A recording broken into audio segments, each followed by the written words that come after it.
The sermon, if you have your massive outline,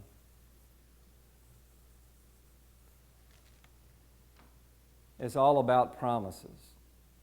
The Bible's word for promises often is covenant. Another word for covenant is testament. You have an Old Covenant and a New Covenant, a New Testament, an Old Testament. A promise.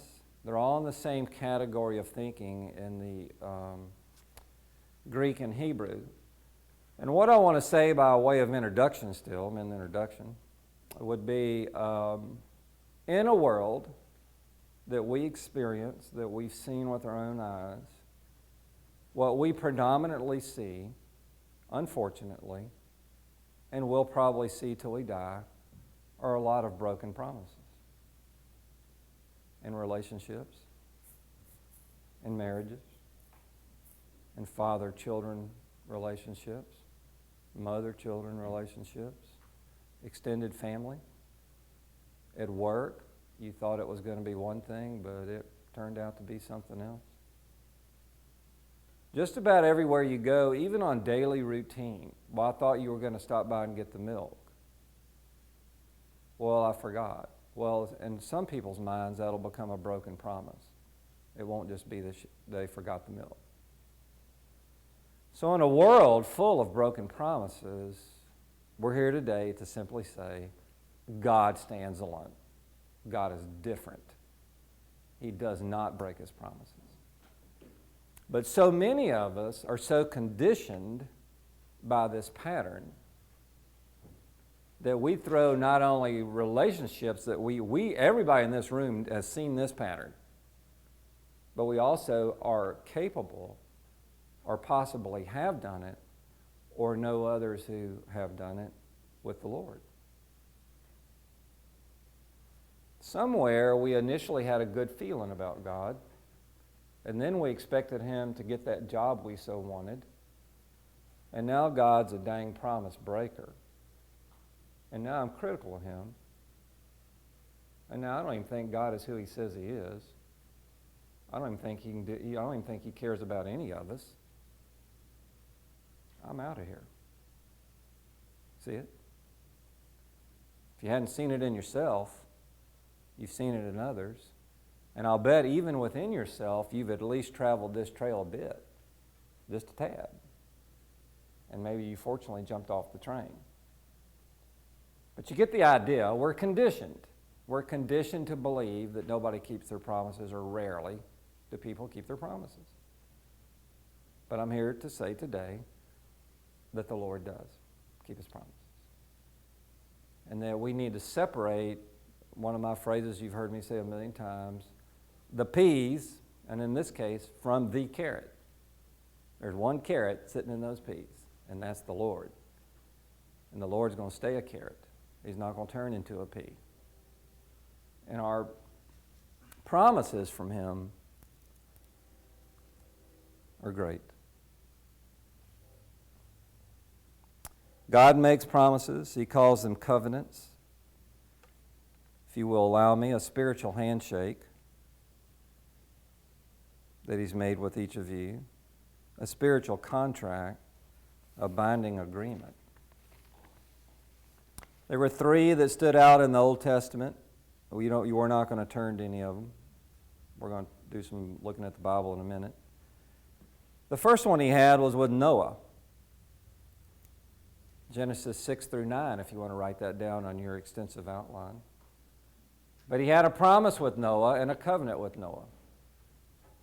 Now, when I was, my first memory, I don't know how far back you go, but my IQ is so high that Christian like that the most. You got the biggest chuckle. How did y'all raise him? I'm kidding. But so anyway, my IQ is whatever. But my first memory was that I can recall. You know, some of us have memories from seeing pictures so much, we actually remember it, even though we technically don't remember it. We just sort of, and then I've said this before, but 1/3 of all people have memories that never happened. Now that's interesting, isn't it? And my youngest daughter had one of those when she was in junior high. when she told us that she had been to Six Flags with the Potts family. Well, she wasn't lying. She thought she had been to Six Flags with this family. And I said, when did you go with the Potts family to Six Flags? And we started talking about it, and she said, well, I thought I did. No, I didn't. And I looked at her, Lord, what are we feeding them? Anyway, so we kid about that even still. But my first memory is seeing a rainbow.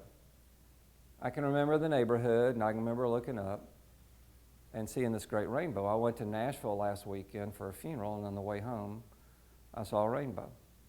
And you don't see them that often, really.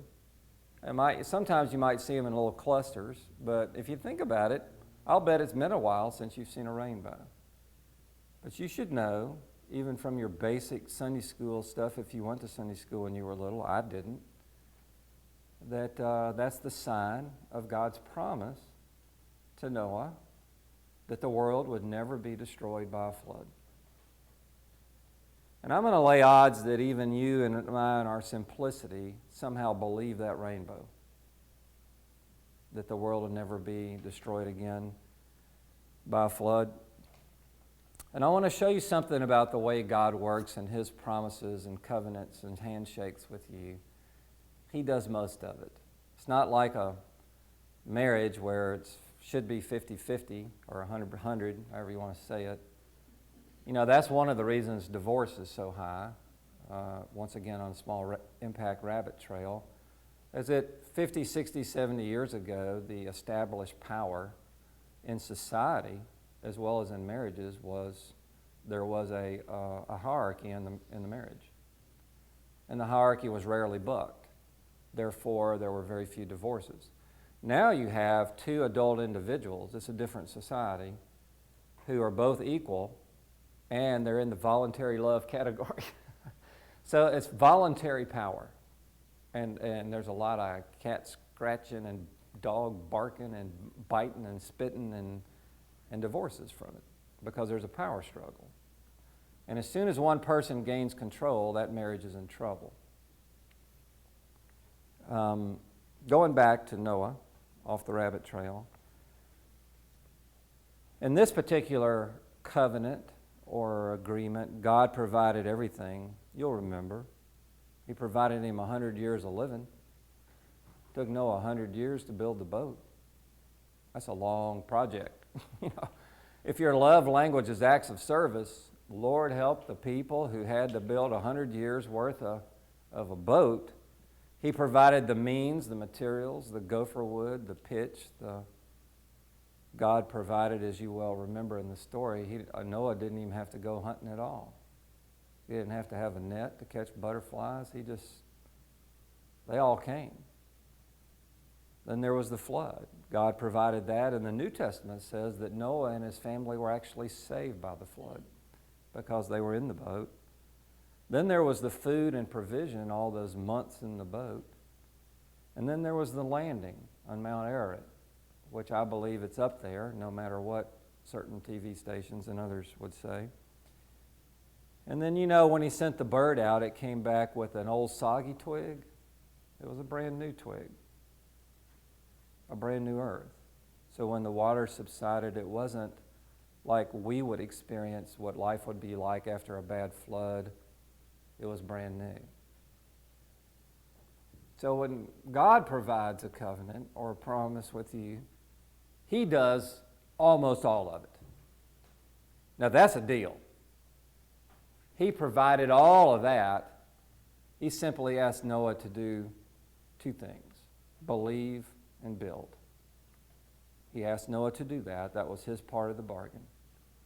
And Noah did. He believed and he built.